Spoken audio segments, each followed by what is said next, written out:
Olá, eu sou o Rodrigo, bem-vindos à segunda aula da unidade 1. Hoje a gente vai discutir aprendizados e as TICs, são as tecnologias da informação e comunicação. Na segunda aula da unidade 1, introdução. Bem, nessa unidade a gente vai discutir 5 conceitos básicos, tá? O primeiro a gente vai discutir a aprendizagem e as TIC, como elas se relacionam.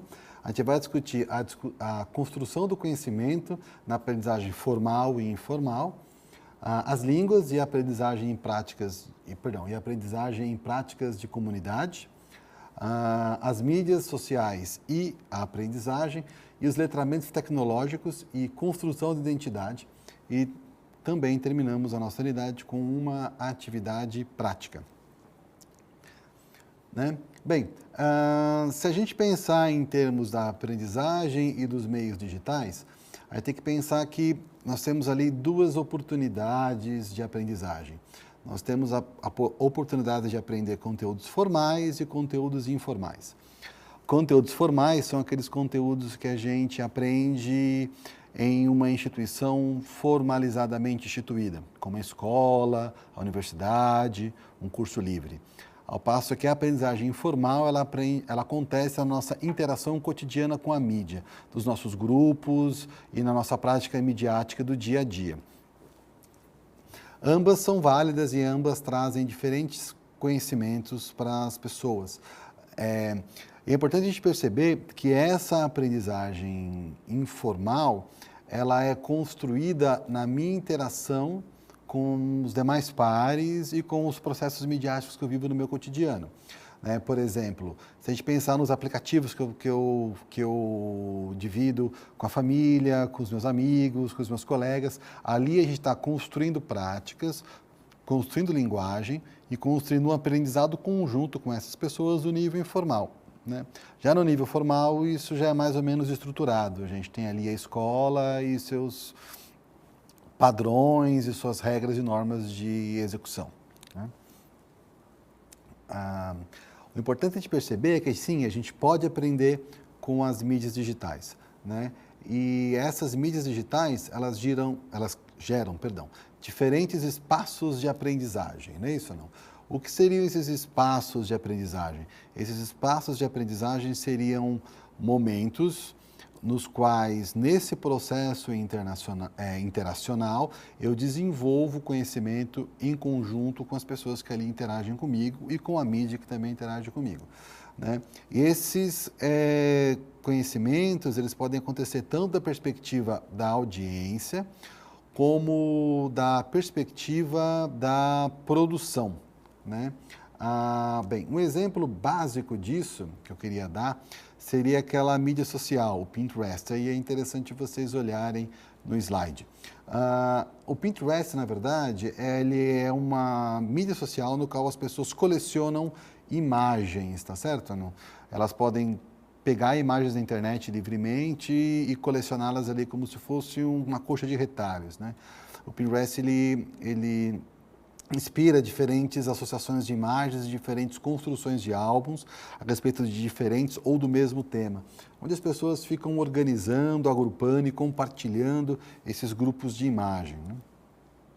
É um típico exemplo onde as pessoas trabalham conjuntamente, onde elas dividem o que elas fazem e onde cada uma das pessoas, ao ter contato com o álbum das demais, elas recriam, elas remixam esses álbuns, construindo álbuns próprios a partir das suas próprias perspectivas pessoais. Tudo isso fica ali, disponível para todo mundo que é amigo e de alguma forma conectado com a mídia. Bem, e esses espaços, na verdade, que são de conhecimento, eles também são espaços de mediação, porque eles conectam indivíduos que, tecnicamente, estariam em diáspora, estariam separados de si mesmos geograficamente. Então, nessas mídias digitais, eu acabo tendo diferentes papéis, ao participar dessas mídias. Esses papéis, eles não se excluem, ou seja, o fato de eu ser, por exemplo, uma pessoa bastante profícua nas minhas postagens numa mídia como o Pinterest, por exemplo, não me impede de ser uma pessoa menos profícua, por exemplo, e ser um observador num grupo de WhatsApp da família ou de amigos. né? Por que isso, né? Existe, né, uma tendência na escola, e isso é importante a gente parar para pensar, de transferir diretamente os conteúdos escolares para os conteúdos midiáticos, né? Ou seja, tentar construir uma aprendizagem formal através das mídias. Sim, isso é possível, isso não é uma questão. A questão é o como isso é feito, né? Como essa transposição midiática ela é realizada. A ideia é que as mídias elas não são assistemáticas. Ali há uma sistematização do conhecimento, mas essa sistematização ali ela acontece de uma forma diferente do que no ambiente totalmente estruturado como o da escola. E, na verdade, o que é importante a gente perceber é que não basta apenas eu transferir os conteúdos, né? Só isso não vai criar esse processo sistemático.